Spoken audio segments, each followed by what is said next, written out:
Salut à tous. Alors aujourd'hui je vous propose de voir comment réaliser un circuit double allumage permettant de commander deux points lumineux différemment à partir d'un seul point de commande. Allez, on voit ça tout de suite. Au programme de ce guide sur le double allumage. Tout d'abord, l'appareillage et les outils nécessaires au montage. Puis des explications sur l'utilisation de l'interrupteur double Plexo de Legrand. Puis comment brancher l'interrupteur double avec un schéma à l'appui pour le câblage. Le branchement intégral du double allumage, et enfin des mesures de tension et du courant lors de la mise sous tension. Alors pour ce montage, évidemment, on va utiliser un interrupteur double, une boîte de dérive, bon, les protections des personnes, protection du circuit, donc disjoncteur différentiel, un point d'éclairage et un deuxième point d'éclairage. Pour les raccordements et pour faciliter le repérage, on va utiliser du vert jaune pour la terre, du bleu pour le neutre, et pour la phase, trois couleurs différentes, la phase en rouge qui arrive du disjoncteur et marron noir pour les retours qui vont de l'interrupteur jusqu'aux différentes lampes. Et pour simplifier les raccordements, j'utiliserai des borniers automatiques Vago. Au niveau de outillage, appareil de mesure, pour les raccordements, des tournevis, pince à dénuder pour les conducteurs, pince coupante, éventuellement un jokari pour dégainer un câble si vous utilisez un câble, et une pince multifonction pour les mesures de courant, de tension, de continuité ou absence de court-circuit. On va commencer par voir au niveau de l'interrupteur comment il s'utilise. Pour rappel, on va utiliser un petit tournevis plat et on fait levier. Enlever les deux poussoirs. Avec le tournevis, on va faire levier.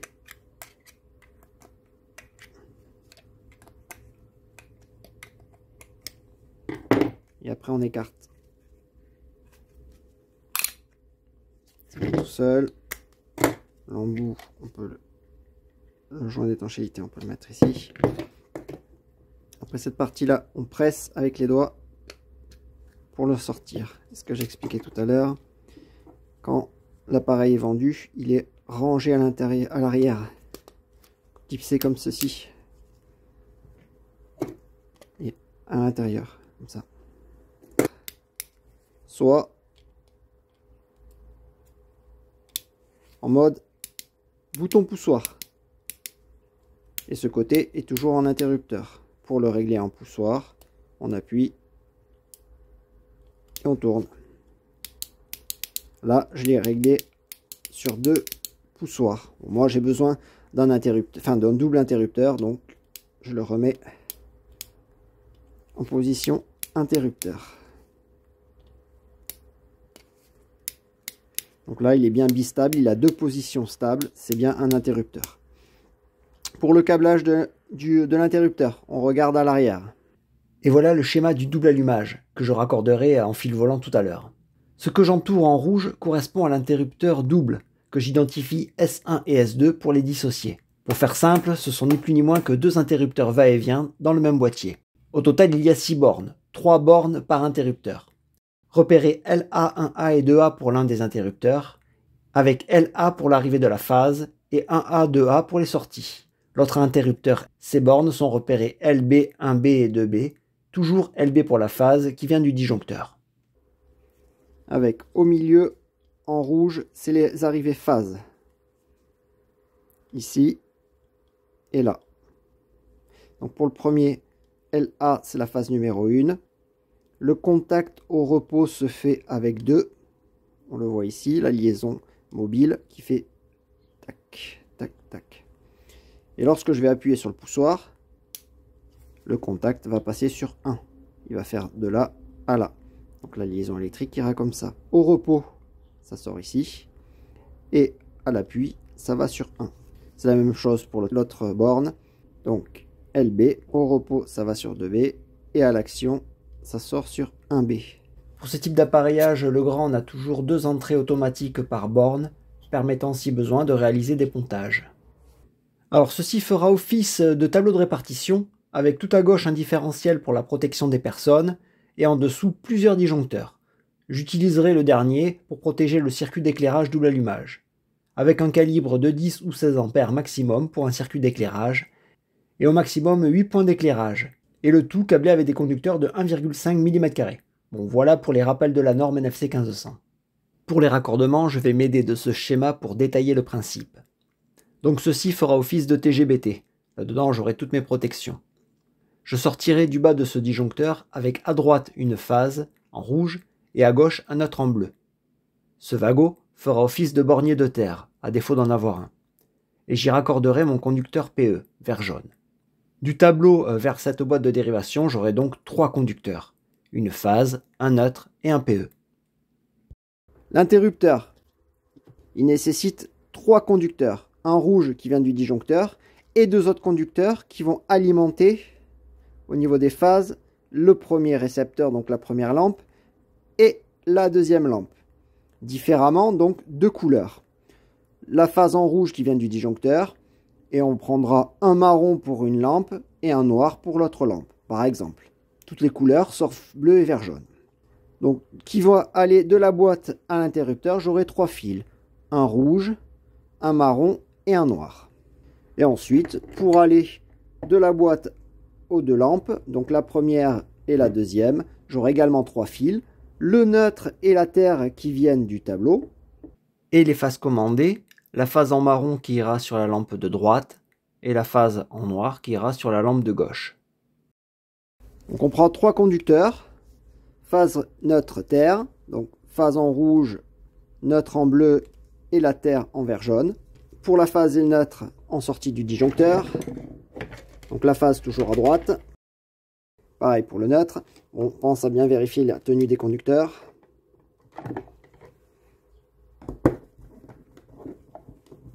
Donc ces 2 conducteurs, je vais les amener à la boîte et je rajoute la terre que je mets dans ce wagot qui va faire office de bornier de terre.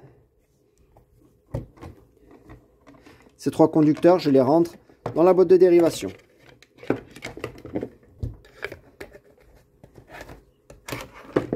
Donc phase, neutre, terre. Chacun, je vais les dénuder. Donc là, j'ai le neutre qui n'est pas dénudé. On pense à bien régler la pince si c'est pas fait. Et pareil pour la terre. Ces 3 conducteurs dénudés, je les mets sur un wagot.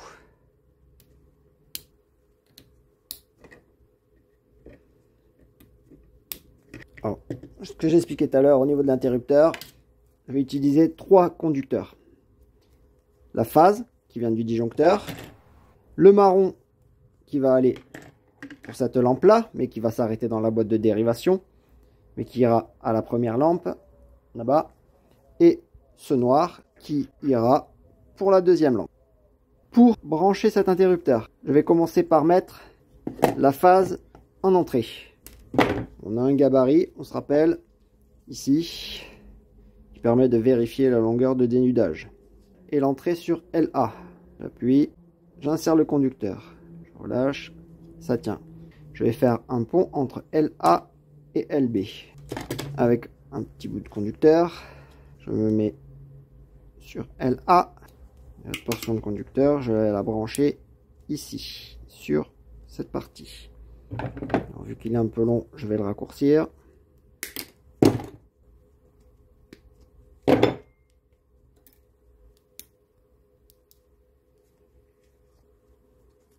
Bon, j'ai bien fait un pont entre LA et LB. Au repos, l'interrupteur est comme ceci. Pour alimenter cette lampe, on va utiliser ce poussoir-là. Ce poussoir-là, c'est un A et 2 A. Au repos, je vais me mettre sur un A. Pour le noir, c'est ce poussoir-là pour alimenter cette lampe. Je regarde derrière, je vais me mettre sur un B.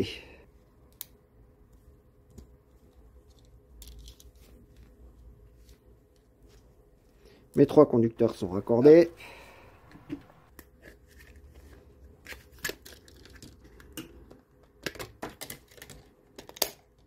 Et je les ramène dans la boîte de dérivation. Donc ces 3 conducteurs, ce rouge avec l'autre phase en rouge qui est déjà dans un wagot, et je le branche sur ce wagot. Et les 2 phases commandées marron et noir en sortie des interrupteurs. D'abord le marron ira à cette lampe-là. Je mets donc les deux marrons dans le même wagot. J'en profite pour faire le pontage des neutres ensemble, donc dans ce wagot avec le bleu, et le PE également avec le wagot dans lequel il y a le vert jaune. Pour l'autre lampe L1, je fais de même en regroupant le noir en sortie de l'inter avec le marron de la lampe L1, puis le neutre de L1 avec les bleus de ce wagot, et pareil pour le PE vert jaune de la lampe L1 avec les deux autres PE dans ce wagot. Je rentre l'ensemble des conducteurs dans la boîte de dérivation et je referme la boîte avec son couvercle. Je ramène le câble d'alimentation de la lampe numéro 2 dans le luminaire et je raccorde le neutre en bleu sur la borne repérée N, puis la phase en marron sur la borne repérée L, et la terre en vert jaune restera en attente dans le boîtier, car ce luminaire est de classe 2 ou double isolation, symbolisé par ce double carré, et ne nécessite donc pas de liaison à la terre. Pour tester le fonctionnement du montage, on pense à s'équiper d'EPI pour se mettre en sécurité. Et avant de tout mettre sous tension, je vais m'assurer que j'ai bien la tension d'alimentation au niveau du différentiel et des disjoncteurs. J'ai donc besoin d'un multimètre que je calibre en voltmètre sur la position V et je règle en AC vu que le signal est alternatif. Sur le différentiel placé en tête en haut à gauche, qui est en position ouverte, je place les pointes de touche rouge et noir du multimètre sur la phase et le neutre, sur les bornes à vis de gauche, c'est-à-dire au-dessus du différentiel ou en amont. Le multimètre m'affiche 229 volts, c'est presque 230, donc on est bon. J'ai bien une tension monophasée en entrée du différentiel. Si je mets le multimètre à la sortie du différentiel, là par contre je mesure 0 volts. C'est normal, l'appareil est ouvert. Pour résoudre le problème, je ferme le différentiel en levant la manette grise vers le haut. Là, la mesure passe à 229 volts. C'est bon. J'ai bien le secteur en sortie du différentiel. Si je l'ouvre en appuyant sur le bouton test ici, la mesure passe à 0 volts. Le circuit est donc mis hors tension en aval du différentiel, c'est-à-dire en dessous. Je referme le différentiel. Cette tension doit se répartir en amont de chaque disjoncteur grâce au peigne qui est branché entre le différentiel et les disjoncteurs. Donc au-dessus de chaque disjoncteur, je dois avoir 230 volts entre phase et neutre. 230 volts sur le premier disjoncteur. Pareil sur le deuxième. Le troisième. Et le quatrième. Maintenant, sortie de ce disjoncteur. J'ai 0 volts. C'est normal, le disjoncteur, il est ouvert. Si je ferme le disjoncteur,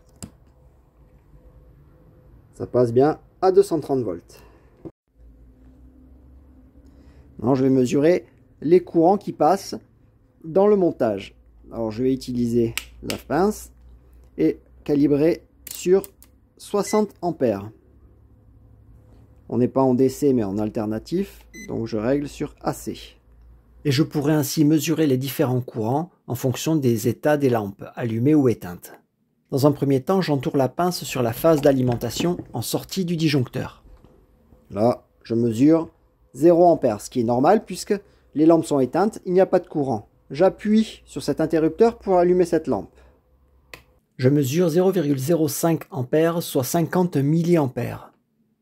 Le courant est assez faible, c'est normal car c'est une lampe LED qui consomme peu d'énergie. Si je ferme l'interrupteur de gauche pour allumer la seconde lampe, cette fois-ci le courant augmente, il est presque doublé et je mesure 0,11 ampères, soit 110 mA. Si j'ouvre l'interrupteur de droite pour éteindre la lampe également à droite, le courant diminue, presque divisé par 2, et je mesure 0,05 ampères, soit 50 mA. Si j'ouvre les deux interrupteurs, il n'y a plus de courant qui circule, et la pince mesure 0 ampères. Par ces mesures, on met en évidence une loi importante de l'électricité, qui est la loi des nœuds. En sortie du disjoncteur, ou sur la phase en rouge en entrée de l'interrupteur ici, j'ai le courant total qui alimente toutes mes lampes.